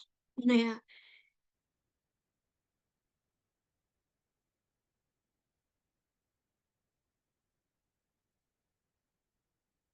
Sini saya bikin lagu yang relevan gitu. Settingnya pakai yang relevan. Nah, akun saya tentang psikologi. Nanti saya pakai lagu-lagu yang mellow, lagu-lagu yang bikin sedih. Supaya apa? Supaya ke bawah emosionalnya. Semakin dia emosional gitu kan, dia kerasa gitu kan, relevan dengan lagu-lagunya. Jadi saya pakai lagu-lagu yang mellow, yang membangkitkan emosional mereka sesuai dengan akun Instagram yang saya kelola adalah belajar ilmu psikologi yang isinya tentang luka batin, tentang trauma psikologis gitu kan. Kemudian menggunakan SEO atau kata kunci lewat subtitle atau teks di konten. Dimaksimalkan SEO-nya, kata kuncinya lewat subtitle atau teks di konten. Kemudian penyesuaian target audiens. Penyesuaian target audiens yang tadi saya sudah sampaikan, kalau rekan-rekan jualan ke anak muda, jualkan nih, jual anak muda nih. Contohnya produk produk Scarlett. Produk Scarlett itu dia target marketnya adalah anak muda. Dia targetnya adalah anak muda. Jadi si Scarlett ini dia bikin konten yang anak muda banget nih. Yang saya lihat dia menyusur orang-orang yang menyukai K-pop, yang menyukai anak muda, sesuatu yang muda, pakai joget-joget yang viral, dance-dance yang viral. Dia menyesuaikan dengan target audiensnya. Target audiens dia anak muda, dia menyesuaikan dengan anak muda tuh sukanya kayak gimana sih. Scarlett seperti itu. Scarlett tahu yang buat kecantikan perawatan tubuh. Nah, itu Scarlett yang punya artis. Itu dia saya lihat seperti itu. Dia sesuai dengan target audiensnya. Kalau kita produknya target audiens atau target marketnya adalah orang tua atau usia yang lansia gitu, nggak mungkin kita pakai endorse konten yang isinya talentnya adalah BTS gitu kan. Kita ke lansia nih, kakek-kakek, nenek-nenek, orang tua. Kita bikin konten ada talentnya BTS atau Pink. Kan itu nggak nyambung. Nah, kita sesuaikan dengan target audiens atau target market kita. Kemudian menggunakan konten pilar. Konten pilar itu apa sih? Konten pilar itu adalah jenis-jenis konten. Konten pilar. Konten pilar itu jenis-jenis konten. Rekan-rekan bisa bikin konten edukasi, rekan-rekan bisa bikin konten branding, bisa bikin konten selling, konten hiburan, konten interaksi. Konten edukasi tuh kayak gimana sih? Konten edukasi tuh contohnya konten berbagi tips, kemudian tips and trick, edukasi insight gitu, pengertian. Misalnya kita ngejelasin definisi, apa sih luka batin itu, apa sih inner child itu, bagaimana sih tips-tips supaya menyembuhkan luka batin, bagaimana sih cara supaya kita move on dengan masa lalu. Nah, itu adalah konten edukasi. Kemudian ada konten branding. Konten branding tuh kayak gimana sih? Tadi saya kan ada tuh di Instagramnya konten branding. Saya itu lagi di settingnya adalah ini video. Saya nge-shoot video, si trainernya itu lagi mengajar, si trainernya lagi menterapi. Terus saya di situ bikin tuh si kontennya itu isinya ini cara menyembuhkan trauma luka batin mendalam. Saya kasih tahu tuh di situ di kontennya. Dengan latar belakang videonya adalah produk atau layanan teman-teman semua. Jadi ada video orang ngajar, saya bikin yang lagi terapi, kemudian saya buat modifikasi dalam bentuk konten edukasi. Dan di situ edukasi iya, dapat branding juga iya. Kemudian ada selling, menjual. Di situ saya share konten-konten testimoni orang-orang yang pernah menggunakan layanan ini gitu. Saya share nih testimoni batch 68 pelatihan hipnoterapi. Itu adalah konten selling. Kemudian hiburan. Konten hiburan POV. Konten meme itu adalah konten hiburan, entertain. Kemudian konten interaksi. Konten interaksi itu kayak Q&A, kemudian kuis. Teman-teman bisa buat di akun teman-teman gitu kan. Coba tebak eh, kotak yang kosong ini isinya apa? Tebak coba ini apa maksudnya? TTS gitu kan. Coba teka-teki silang. Coba isi kotak yang kosong ini dengan jawaban Anda. Misalnya, bagaimana cara perawatan kulit yang berjerawat? Dibikin tuh TTS-nya, kotak-kotaknya, teka-teki silangnya. Biar, biar mereka mengisi jawaban yang kosongnya, titik-titik kosongnya. Kemudian Q&A. Gimana tanggapan kamu terkait isu ini? Misalnya kayak gitu. Gimana tanggapan kamu tentang produk ini? Apa sih ada nggak sih saran? Menurut kamu kita harus bikin konten kayak gimana nih? Menurut kamu produk ini apa sih yang kamu rasain setelah kamu memakai pemakaian ini? Gitu kan. Nanti dijawab tuh, terjadilah interaksi. Dia akan ngebalas di kolom komentar gitu. Dia akan ngebalas di kolom komentarnya, oh Min, oh ini jawabannya cara merawat kecantikan kulit dari hasil TTS yang kosong itu. Oh merawat kulit berarti saya harus, misalnya titik-titiknya itu adalah misalnya skincare. Nah di situ mereka jawab tuh di kolom komentar. Kotak yang kosongnya, oh skincare, dijawab di kolom komentar. Terus kita tanya nih ke mereka kontennya. Konten apa sih yang kalian suka? Nanti kita buat nih. Jawab sama mereka. Oh saya suka konten parodi Kak. Oh kita tahu nih berarti followers kita tuh suka konten parodi loh. Di mana tahunya? Dari kolom komentar. Gimana cara mancing mereka bisa supaya berkomentar? Kita pakai konten interaksi. Gimana sih eh, teman-teman sesudah pemakaian produk skincare saya ini dalam sebulan? Mereka nggak jawab. Oh Kak, saya sudah pakai nih produknya, ternyata produknya ampuh banget loh Kak. Ternyata jerawat saya jadi hilang nih. Nah, di situ masuk ke interaksi. Nah, kalau misalnya interaksinya ini sudah banyak, semakin banyak yang interaksi, semakin banyak orang yang nge-share, banyak orang yang follow, banyak orang yang nge-save, itu bakalan naik akun kita. Bakalan dibikin viral sama si Instagramnya. Semakin orang yang nge-share, semakin orang yang nge-share kan orang semakin tahu gitu kan. Semakin tahu, kemudian yang komentar, semakin rame akun kita, kemudian karena menggunakan hashtag yang relevan dengan isi konten. Hashtagnya relevan yang tadi saya sudah jelaskan, antara isi konten, caption, hashtag itu harus relevan dengan kata kunci. Sekarang adalah mainnya di, menurut riset saya ya, menurut riset saya adalah sekarang bermainnya di kata kunci atau keyword. Bukan lagi eh, lagu viral, itu belum tentu sekarang itu bisa ngedongkrak konten gitu. Kadang kita sudah pakai lagu viral, tetap aja sama aja gitu kan. Kadang lagu viral juga belum pasti nih konten kita menjadi viral gitu. Kalau misalnya kita sudah pakai lagu yang viral, ternyata hasilnya tidak viral, coba pakai lagu yang relevan. Coba diganti pakai lagu yang relevan. Saya kan sudah ngetes tuh beberapa testing gitu. Oh, saya sudah testing waktu yang optimal. Saya udah testing lagu-lagunya. Saya udah testing kata kuncinya. Oh, ternyata yang bikin pola algoritma itu bukan si sosmednya. Maksudnya sosmed itu tidak menjelaskan secara transparan mengenai algoritmanya. Kita sendirilah yang mencari pola terbaik dari akun yang kita kelola.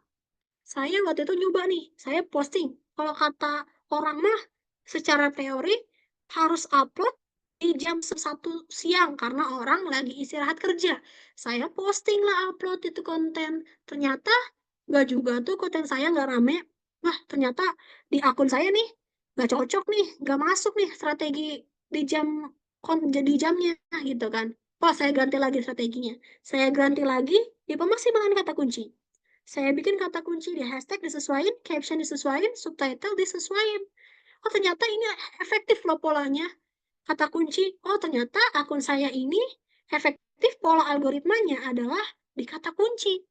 Oh, saya pakai lagu viral. Oh, ternyata pakai lagu viral sama aja progresnya. Jadi saya pakai lagu relevan. Jadi algoritma itu, semua sosmed tidak pernah menjelaskan bahwa algoritma kita seperti ini secara transparan, tapi kita sendirilah mencari pola atau algoritma dari konten kita atau akun kita sendiri. Kemudian kunci sukses sosial media marketing organik. Yang pertama, ada konten, ada konten, kedua ada conversation, kemudian ada konsisten. Kunci suksesnya itu ada di konten. Yang saya bilang tadi, kita bikin konten yang bernilai, kita bikin konten yang Tadi sih itu Bu bermanfaat, Susi. kita bikin konten yang menghibur mereka, menyelesaikan masalah mereka. Jadi konten nggak hanya konten kosong. Biasa saya temukan kepada peserta itu yang nanya ke saya gitu, Coach, Teh Salsa, kenapa sih konten saya tuh nggak rame? Oh, ternyata setelah saya bedah kontennya, ternyata dia kontennya kosong gitu, nggak ada tulisan atau copywritingnya. Dan setelah saya bedah, dia cuman editing doang, nge-shoot video doang, nggak ada pesan yang ingin disampaikan, tidak ada manfaat yang diberikan kepada orang. Jadi kita buat konten tuh nggak cuman gambar atau shoot video, tapi berisi pesan, berisi copywriting, berisi kata kunci.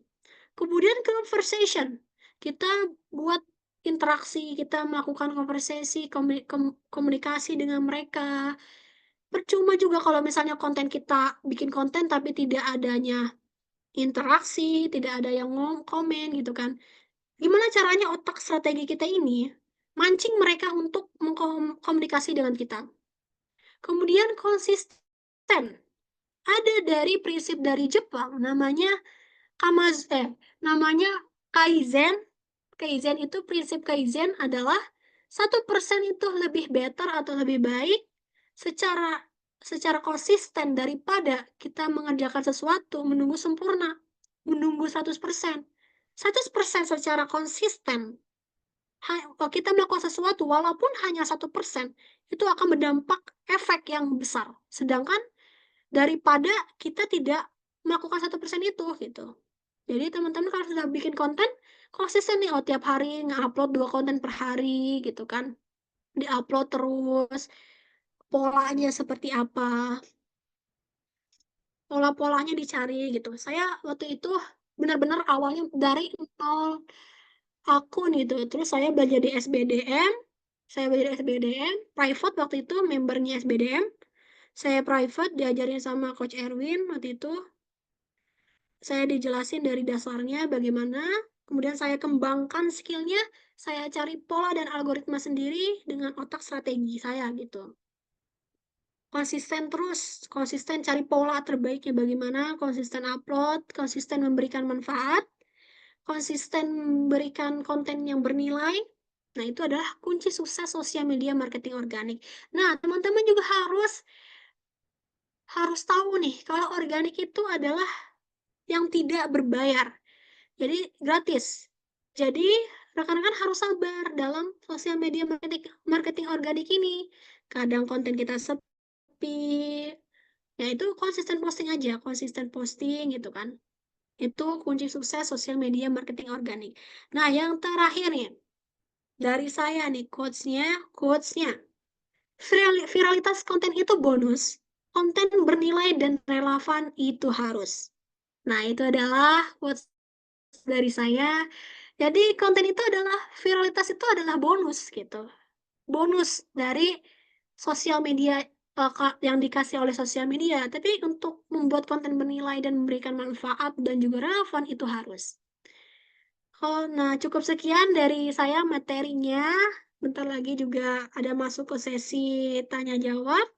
Di sini kontak saya kalau teman-teman ingin menghubungi WhatsApp saya, di situ ada tertera WhatsApp-nya, kemudian ada Instagram saya, Salsabila Digital Marketing, kemudian ada emailnya, kemudian teman-teman yang mau koneksi dengan link LinkedIn saya, silakan dikoneksi.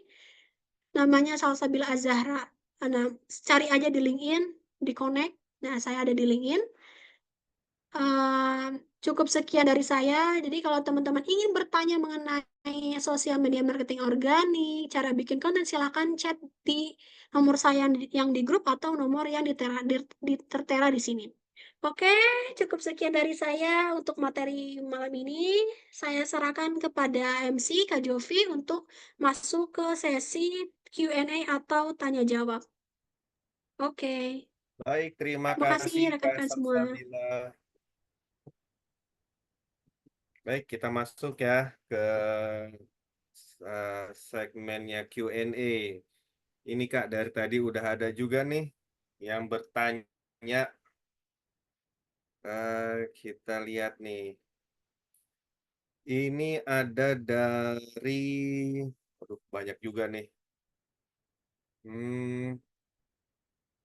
Ya, siapa yang mau bertanya juga? Silakan di chat langsung aja.